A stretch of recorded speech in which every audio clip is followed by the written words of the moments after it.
Okey, hari Isnin. Uh, bagaimana kita nak melihat anggaran market pada minggu ini adalah kita melihat candle pada hari Isnin.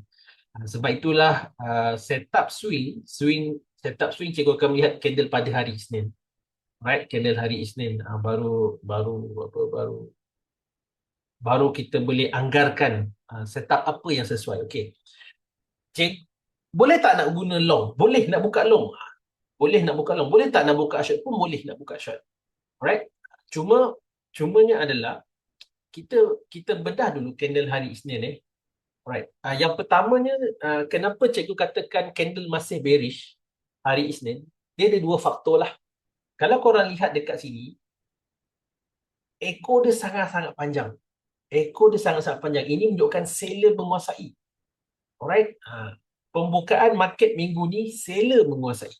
Dan bila seller menguasai, market minggu ni akan bearish. Market minggu ni akan bearish. Okay. Market minggu ni akan bearish.